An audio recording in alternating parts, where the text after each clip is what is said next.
गांव का पुराना स्कूल भूतिया कहानी। गांव के बच्चों के बीच एक अजनबी कहानी चर्चा में थी। इस कहानी में एक पुराने स्कूल की बात थी जो अब खंडहर में बदल चुकी थी। बच्चों के अनुसार उस स्कूल में भूत प्रेत बसते थे। वहां के बच्चे उस स्कूल के पास जाने से डरते थे। लेकिन एक दिन राहुल, एक नया छात्रावासी, उस स्कूल को देखने की हिम्मत कर बैठा। उसने खुद को इस डर से मुक्त करने का ठान लिया। राहुल ने अपने दोस्तों से कहा कि वह स्कूल में जाएगा, लेकिन कोई भी उसके साथ नहीं गया।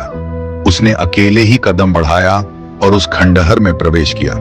जैसे ही वह अंदर गया, उसने महसूस किया कि कोई उसे देख रहा है। एक ऐसी अजीब सी खामोशी थी जो उसे भयभीत कर रही थी। लेकिन राहुल ने अपनी भावनाओं पर नियंत्रण किया और आगे बढ़ा और आगे बढ़ा। उसने स्कूल की बारीकियों को देखा, जैसे वर्निश से बचे हुए बैंक, टूटे हुए खिड़की का शीशा और भयानक चित्रकारी। जब राहुल अपने धैर्य को खोने लगा, तब उसने एक आवाज सुनी। वह आवाज उसे उसके पीछे से आ रही थी और उसे डराने लगी थी। वह पलटकर देखा और वहां एक छोटी सी लड़की खड़ी थी। वह लड़की बहुत ही डरावनी लग रही थी और उसके चेहरे पर एक अजीब सी मुस्कान थी। लड़की ने अपना परिचय दिया कि वह वहां की एक छात्रा थी। राहुल उससे बात करने लगा और वह लड़की उसे स्कूल के बारे में बताने लगी। राहुल ने उससे पूछा कि वह वहां क्यों है। लड़की ने कहा कि उसकी आत्मा वहीं फंस गई है और वह वहां से जा नहीं सकती। वह लड़की राहुल को बताती है कि उसकी मौत एक दुर्घटना में हुई थी और अब वह उसी स्कूल में अपने आखिरी दिनों को याद करती है। राहुल उसे सुनकर भौंचक्का रह गया। उसने उस लड़की की मदद करने का फैसला किया और उसे उसकी आत्मा को शांति देने का वादा किया। राहुल ने उस लड़की की कहानी अपने दोस्तों से साझा की और उन्होंने सबने मिलकर उस लड़की की आत्मा को शांति देने का वादा किया। वे सभी उस स्कूल में गए और वहां पूजा पाठ की।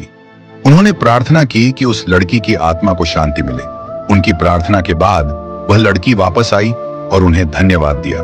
उसने कहा कि अब वह शांत हो सकती है और उसे आगे बढ़ने की अनुमति मिली है। राहुल और उसके दोस्तों ने उस लड़की को विदा किया और वह लड़की उनके सामने से गायब हो गई। उन्होंने महसूस किया कि वह स्कूल अब उन्हें डरावना नहीं लग रहा है। उस दिन के बाद राहुल और उसके दोस्तों ने कभी भी उस स्कूल में भूत नहीं देखा। उन्होंने समझा कि वह लड़की अब शांत हो चुकी है और उसकी आत्मा को मुक्ति मिल चुकी है। उन्होंने समझा कि वह लड़की अब शांत हो चुकी है और उसकी आत्मा को मुक्ति मिल चुकी है।